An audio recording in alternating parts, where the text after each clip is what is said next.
Okay, let's get the first thing out of the way. What's the asterisk for? Well, that's because, I could see myself changing this score depending on how the third movie comes out. You know, these videos are not supposed... These videos are not supposed to be full-on detailed critiques. These are just my thoughts pretty much right out of the theater. So yeah, like, kind of malleable, but anyways, but what I mean is that this movie is a little... This movie is incomplete. The story is not finished. The main conflicts, really none of the main conflicts are resolved in any way in this film, and that's fine. But I do think that means that, like, the next movie as an extension of this one can potentially affect retroactively how a viewer might view things here. What does that mean? Well, we'll talk about it. I find this particular movie a little bit distinct from other movies like Fellowship of the Ring, that are part of a much larger trilogy or series, because with most other stories that are part of an anthology usually have some level of resolution to a self-contained conflict, even if the overarching conflict still continues over to the next movie, even if the resolution itself is still a negative one.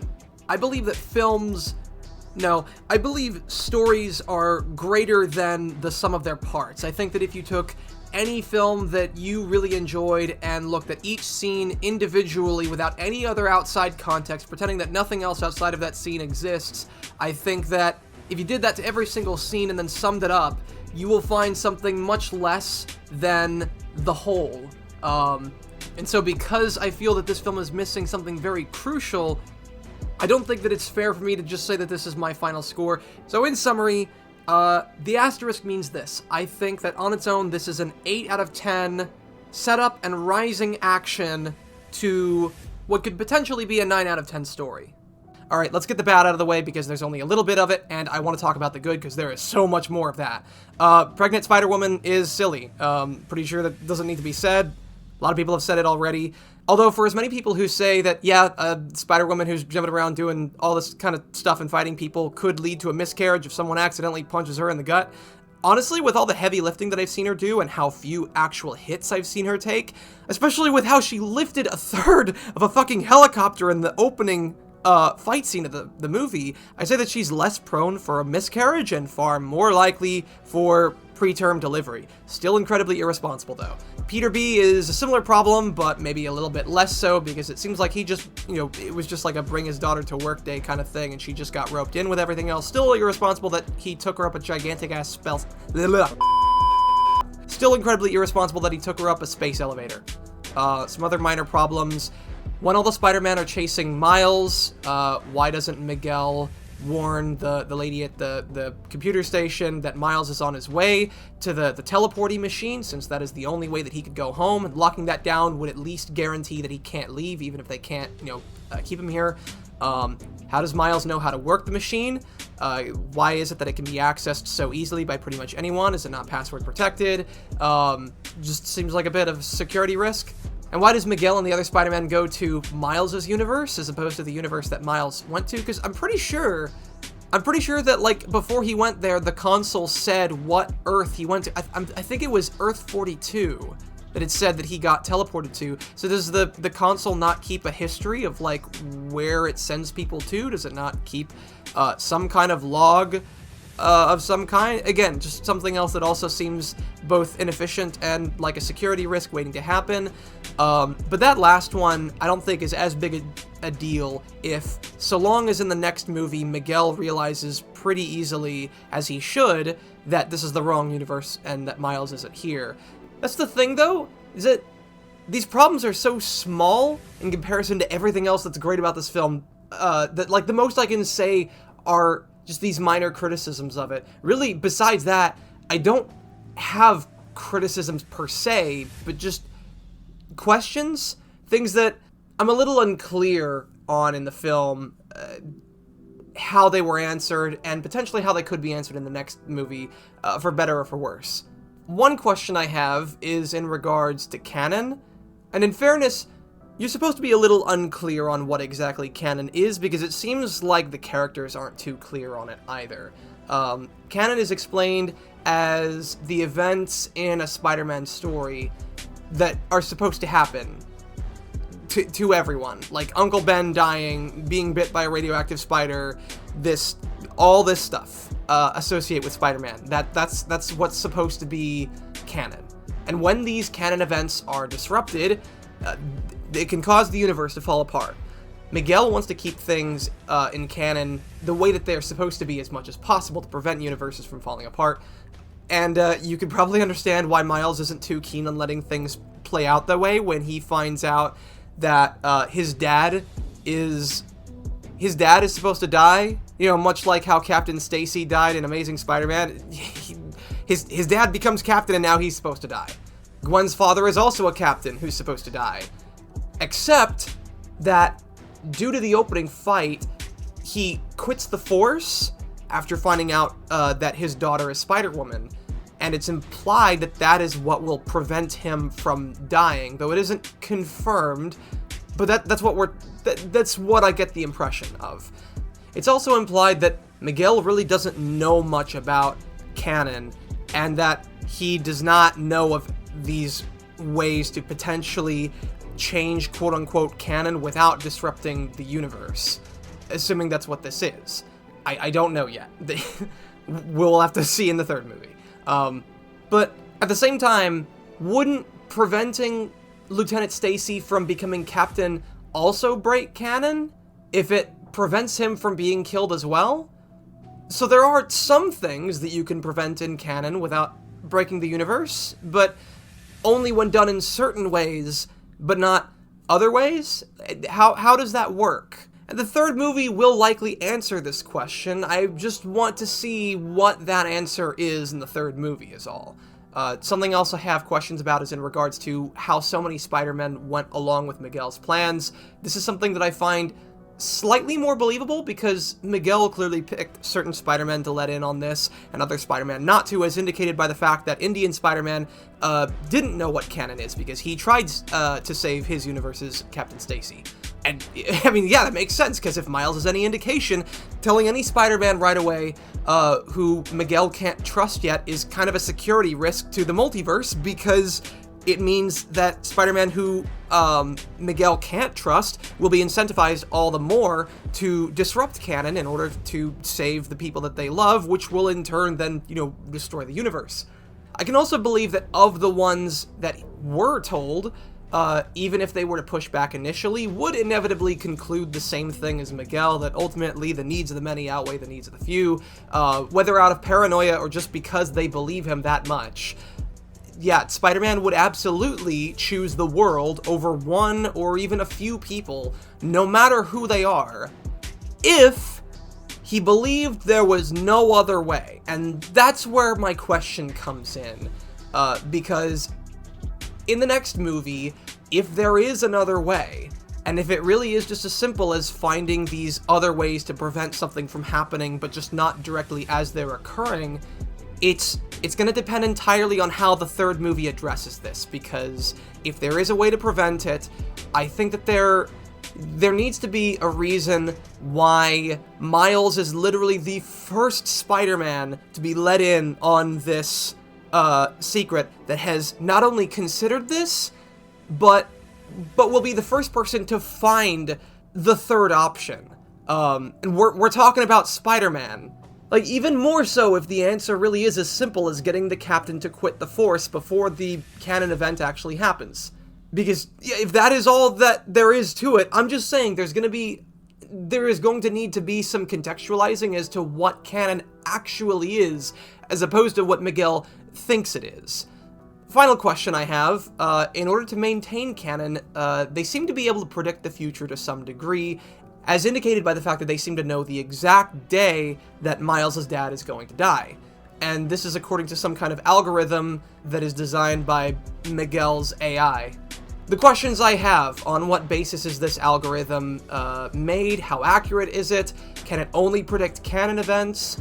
It seems to be able to predict events even if they're caused by anomalies, because they predicted a canon event that was disrupted, that was caused by an anomaly in the movie, and also Miles' death is also supposed to be caused by an anomaly. So can it predict other things besides what was self-contained within that universe, if it can also take into account effects from external universes? Obviously, it would have limits, since it can't predict that Miles would act the way that he did. It couldn't predict that Gwen's father would quit the Force. Where does this precognition come from? And now, honestly, this one is probably the easiest to explain, and I'm making a bigger deal out of this than it really is. In fact, a lot of these questions I just asked have answers that I could probably think of right now. But it's still a little vague, so I can see the third movie possibly messing it up.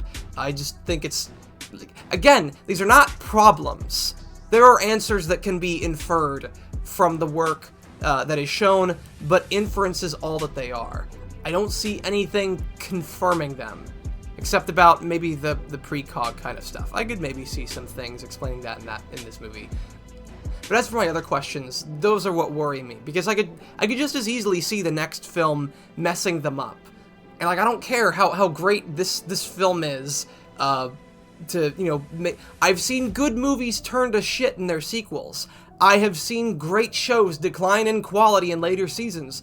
I have seen amazing stories that are so close to completely butchered just by their own finales. And with the state of film and media today, I'm just saying, fool me once. Like, really the only real criticism that I have is why Miguel brought Miles to his universe. I'm trying to figure out what exactly was his line of logic, because if he didn't tell Miles about Canon, Miles wouldn't have done anything differently than normal, and events would have played out how they're supposed to. His father would have died. Miles wouldn't have tried that much harder to prevent it, because he wouldn't have known that it was going to happen. And I'm still not clear on, like, why he would do that in the first place. Yeah, sure, I've been deliberately avoiding bringing in the original anomaly from being a part of our Spider Society for obvious reasons, but now that he's nearly risked destroying someone else's universe over a girl, yeah, I'll let him join in. That sounds exactly like what Miguel O'Hara would do. I mean, straw manning aside, there are only two options that he has. Either he brought him here to convince him to be a part of this Spider Society, or he only brought him here to detain him. If Miguel only brought him here to detain him, and then just let him back out later, it defeats the whole point of telling him about any of this in the first place. It also means he removed Miles from his universe for 2 whole days, where any number of things that aren't canon could happen. People who could be saved could instead be hurt or killed, because Miles isn't there to protect them. And for what reason? I don't really see it. If he did bring Miles here to convince him of the Spider Society, just why? He had already decided against bringing him into the society for who knows how long, because he didn't believe he could trust Miles. Why would he believe that he could trust him with this kind of information before he could even know if Miles, would or wouldn't react this kind of way? If they just put him back in his universe, things would have played out how they were supposed to, and if nobody ever interacted with him again, then things, that was the original plan. What about what happened in Indian Spider-Man's universe changed Miguel's mind? If they had just dropped Miles back off in his universe after the stuff that happened in the Indian Spider-Man's universe, everything else, theoretically, should have just continued the way that it was. This movie is good, I swear! I just wanted to talk about this. Okay, we're done talking about the bad. Let's talk about the good. Animation is still absolutely fantastic. I mean, it's Spider-Verse. It was amazing in the last movie. It's just as amazing here. I love the visual art styles. I love the different varying styles when going to, different universes and such. Gwen's universe has a very different art style than Miles, and I love that. I love that it still follows through with that, since each of the different characters in the first Spider-Verse were all, they were in different styles themselves. It just makes sense. And in fact, it actually gave away, a little bit of the plot twist at the very end of the film when Miles went back to a universe that he thought was his. And I'll admit, it did look a little bit similar, but when I was watching it, I was thinking, things look a little off. The sky looks a little different than how I remember. Things look slightly different, and I think that was intentional because it wasn't his universe. And of course, the fights are also fantastic. There is so much fluidity to the combat, but also with how the characters react as well. And speaking of those reactions, the conversations that these characters have, oh, it's great. I love it. It never stops. I could watch this movie so many times and find so many things that I probably didn't even notice the first time around, because there's so much. I love like the banter going on between the different Spider-Men, and with the villains, the joke about chai tea, and just arguing with the other Spider-Man, and then also arguing with Spot. I love that kind of stuff. It's just, and it makes sense for Spider-Man. It makes sense for Spider-Man to have banter. In fact, I would argue that there was more of it here than there was in the last movie. A lot of neat conversations. I like the build-up and payoff to the little mini interactions between Miles and Spider-Punk, because it builds up to Miles eventually figuring out how he can escape from Miguel, because he's Spider-Punk. Of course he'd be that, being the one who encourages and gives the line that makes Miles think about how to use his electricity to be able to escape from Miguel. And then, of course, just being super smug and proud of himself when it actually happens is just, God. You know what? Let's talk about Spider-Punk. Hobie Brown is this rebel to an almost comical degree.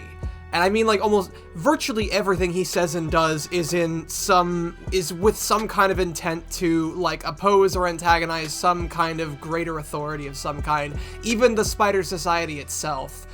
Like, one of the things that he says to Miles, he's like pulling machinery out of a wall at the Spider Society place. And he's like, I bet this doesn't even do anything. It's just propaganda, bro, to trick you into thinking that it's important. But like whatever that they're trying to make you think, I don't know, but they are. It's great. This guy is absolutely hilarious. His opening fight in the India, New York is amazing, and part of the reason why I love the banter so much. But the back and forths, like, just within that fight itself is great. I think one of my favorite lines that I've heard him, one of my favorite lines I've heard from him is, while they were fighting Spot, he says, I don't believe in teams. So Miles says, weren't you in a band? And then he says, I don't believe in consistency. And then, of course, later he says, I don't believe in comedy, because he doesn't believe in anything, but he also believes in he is a self-contradiction in the best ways, and I love him for that. He's an absolutely amazing character, absolutely hysterical. At first, he seemed like he was going to be the romantic rival for Miles, because Hobie was the one that Gwen was hanging out with during the events between this movie and Spider-Verse, and Miles is, of course, a little bit jealous because he thinks, I mean, why couldn't I have been hanging out with her? Because he has a crush on her and all that. But I was so glad that wasn't the case, and that Hobie was just a really nice dude. And he's not even just here he's not just here as, like, comic relief, acting like everything around him is one gigantic conspiracy. He actually plays a part in Miles' development when he gives Miles the advice that allows him to be able to use his electric powers to escape from Miguel, which is hilarious, because the fact that he is so much of a rebel that he will even work against the very organization that he's supposedly working for this whole time, and it's great. And then he quits the instant that the chase scene happens, which is just the cherry on top. Speaking of Miles, he is jam-packed with so much potential. It feels like there is so much of it feels like it's going somewhere. There is so much stuff that's happening, but like I said, none of his conflicts are resolved. Those conflicts being the fight with Spot, the main villain, in order for him to save his dad. He has to convince the rest of the Spider Society that there is a better way, that there's a third option where they can save the people they love without destroying the multiverse, but first, which also means he has to find that way, of course. And then he also has to resolve the emotional conflict going on with his parents. They're worried about where Miles is going. They think that he's shirking his responsibilities, that he's hanging out with the wrong crowd, when, they don't know yet that it's because Miles is Spider-Man.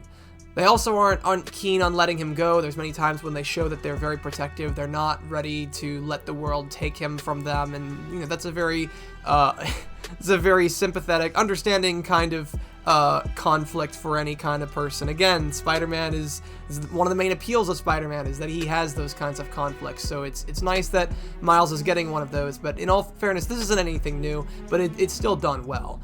Miles thinks that possibly telling them the truth will help them understand, but he struggles with wondering whether or not it'll make things better, or if maybe it'll make things worse, because they're already having so many conflicts, and the fact that he's been lying to them for so long, he has no idea if they will accept him because of that, and he struggles with that.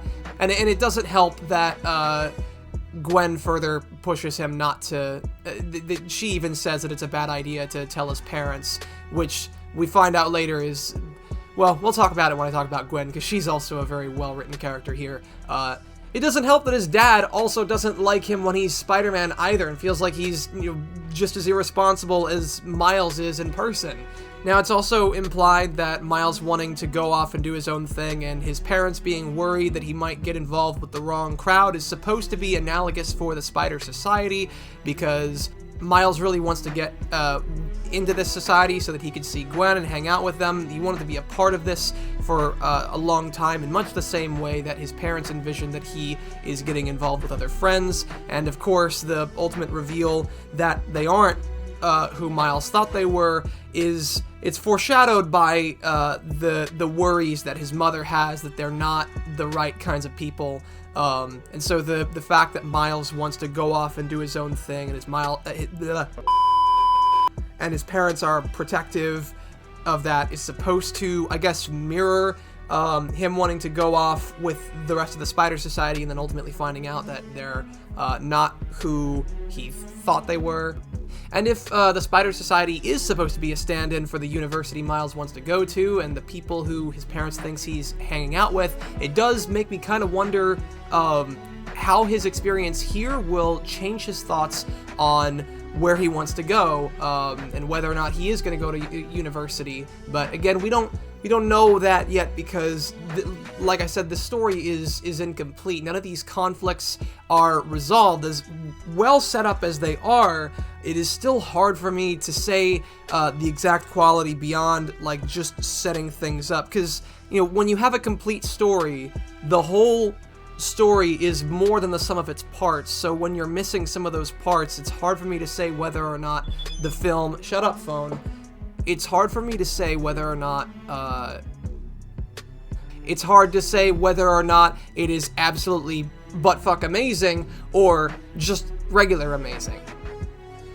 Actually, no, I lied. There was one conflict that was resolved in this movie, and I only just realized it because it was a side conflict, and it was Gwen's story. So Gwen gets a pretty big bump up in focus in this movie compared to the last one, which, I mean, she was still a pretty big focus there too, being essentially the deuteragonist.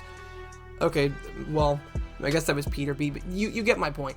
I had originally thought that the movie was going to be about her, because the opening to the movie is entirely about setting up her background, talking about what happened to her Peter Parker, the relationship that she had with him, and also why she tries not to like get too close to other people. She tries to, because she realizes far too often that she just hurts the people around her, and so she tries to isolate herself. And that was part of the reason why she got so close to Miles, is because he was the first person she had met who was like her. He was another Spider-Man who had, either had or was going to experience a lot of the same stuff that, she had felt.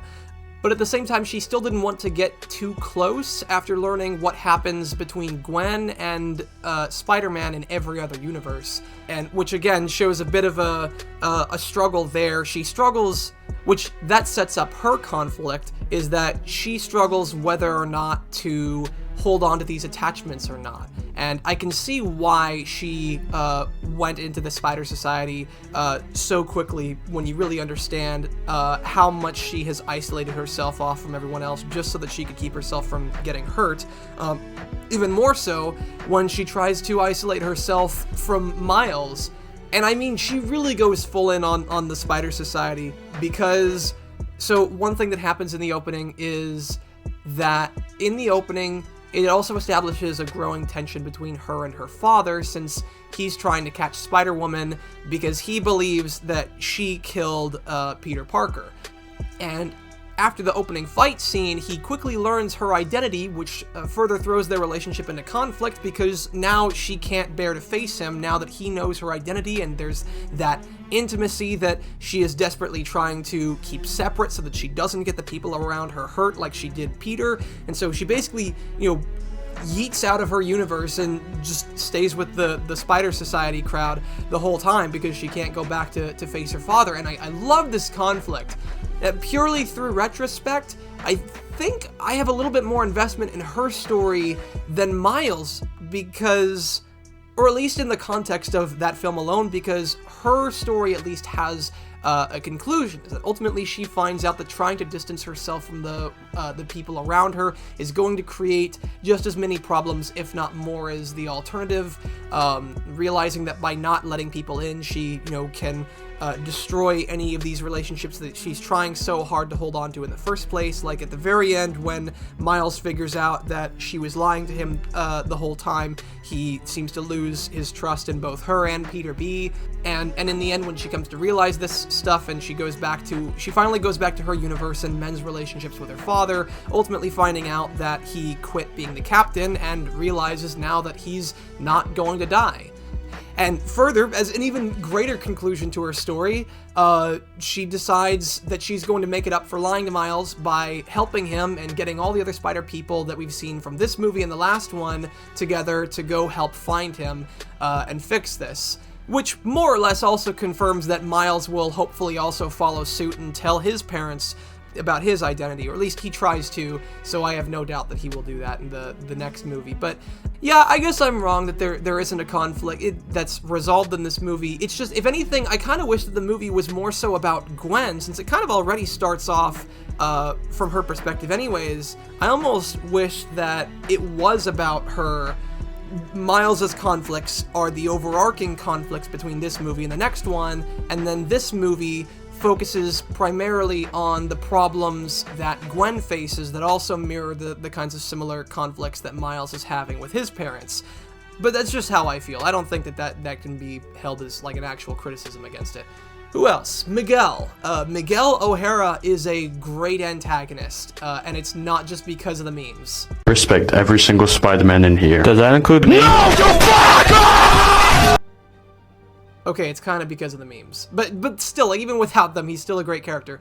His inherent, albeit irrational hatred of Miles is great, and just a little funny, honestly, because he despises Miles because Miles is essentially the original anomaly who, not of his own fault, kind of caused a lot of this, because if he wasn't at the Collider in the first movie, his universe's Peter Parker wouldn't have died, he would have shut down the Collider and none of this would have happened, and so he's irrationally mad at Miles because Miles has been making Miguel's job that much harder for him to be able to fix, and just almost the first couple interactions, in fact pretty much every interaction is just any attempt that he can make to be a complete dick to Miles, and it's funny in a way. They don't go super in-depth into his background, so I'm hoping that we will get some more of that in the next movie, but we get a general idea what happened to him, and we understand why he's so intent on maintaining Canon, since he disrupted it himself.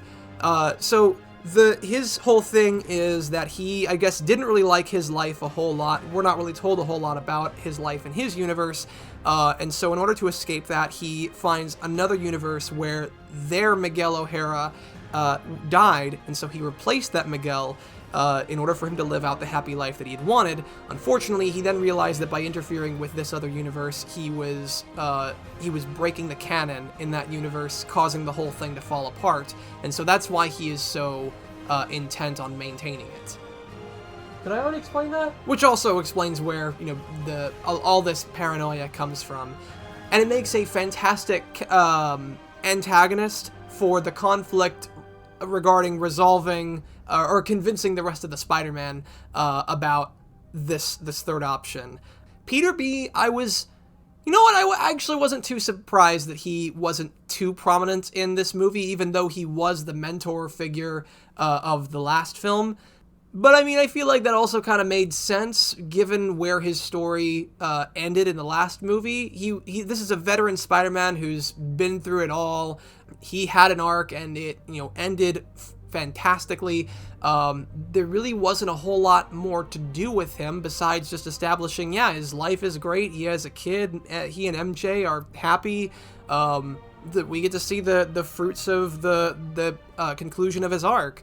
So yeah, there really wasn't a whole lot of him in this. He only really interacts with Miles a little bit before the big chase, and then once more after that, but it really doesn't... He doesn't get to be the mentor like he was in the first film. I guess I could say that I'm a little bit upset that that's not the case, but at the same time, I guess I don't even really know what more they could do with him if they wanted him to still side with Miguel.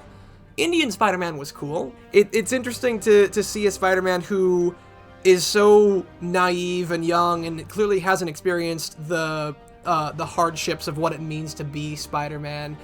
He is very naive, and his behavior reflects that so much. The fact that he seems to be so perfect with everything shows that he hasn't been doing this for... In fact, I'm pretty sure they said that he had only been doing this for 6 months or something. A lot of excellent banter material, especially considering how some of the other Spider-Man, well, mostly Miles, is just like, oh wait, you haven't like gone through anything? Your hair is just perfect? Oh yeah, just some genetics. Well, that was another easy adventure for Spider-Man. Just a great guy. It's a little bit of a shame that he kind of disappears after the fight in his universe, but I get the feeling that we will see more of him in the next movie. Who else am I forgetting? Spot! Right! Spot's origin was that he was one of the scientists that was working for Kingpin, working on his collider in the first movie, and also happened to be in the collider when it exploded, which turned him into this polka dot thing that he can create portals with. And as a result of his disfigurement, he was ostracized by his peers, by his family, and his life was basically ruined, and now he wants to get back at Spider-Man. Typical kind of revenge story for a Spider-Man antagonist. But what's cool about it is that is just his general personality. He is very clearly a clumsy guy. He's not someone who has a full grasp on his superpowers yet. You can tell he hasn't been doing this for very long. Probably only just recently figured out how to use his portals. Like in the opening, he comes off as like this bumbling villain of the week kind of thing, but then slowly and progressively becomes a much greater threat. He is motivated not just to get revenge on Spider-Man, but also just to prove himself, because he feels that, in a way, I could almost sympathize with him, at least until, up until the part where he's like, I'm gonna murder your parents. But, like, up until then, I can kind of understand how he feels, because not only did his life get ruined, but now, like, Spider-Man unintentionally, treats him like a joke, and he doesn't want to be like that. He wants to be feared. He wants to be respected in some kind of way, if not as a person, then as a villain. And unfortunately, he really is only a villain for half the movie, and then Miguel takes over from there, so hopefully we will see a lot more in the next movie as he tries to carry out his mission to get revenge on Miles. And I mean, with how sympathetic they set him up, maybe they might even have a slight redemption. Maybe Miles will convince him not to go through with it and help him fix it. And then, I mean, obviously he'll still have to be arrested and all that, but, maybe we can have some kind of resolution with him too. It'll be interesting, because he's a very different kind of villain from Kingpin, who is very obviously evil, and this is a guy who is probably more so misunderstoodly evil. Still evil, but I mean, it's... You probably know what I mean. There is a lot in this film, and it's no wonder that it's 2 hours. It's even less of a wonder that it ends on a cliffhanger, which is why I can't really fault it for that, even though I still am a little disappointed that it's not a complete story. I disagree with a lot of people that it could be shortened. I believe that it could, depending on what they want to do in the next movie, but I don't think that it's as simple as, oh, just cut down, like, these scenes. These are unnecessary. You can just do that and it's fixed. It could be, possibly. Again, it just depends on where things go. Even the first movie had things very tightly put together. If you rewatch the first movie, a lot of the plot points were very quick. breakneck pace, even though they were still slow enough for you to be able to take them in. A lot of stuff goes really fast, and maybe if they had done that here, maybe they could have fit a complete story into a single movie, but maybe not. It's a complicated thing, so I disagree with the criticisms in regards to its length, and I'm certainly not one to criticize it for that. This film seems to be trying a lot more, juggling multiple plots at once, trying to really flesh out all those plots a lot more than even the ones in the first movie, and I love it for that, even if I am disappointed that it ends on a cliffhanger. In fact, I might not even be surprised if the third movie ends on another cliffhanger. Even still, this film is still fantastic. If you like the first film, you will definitely like this one as well. Still waiting on those payoffs to find out if it's even better, but that's just me. And as for the rest of you guys, I hope you have an excellent day and stay platinum.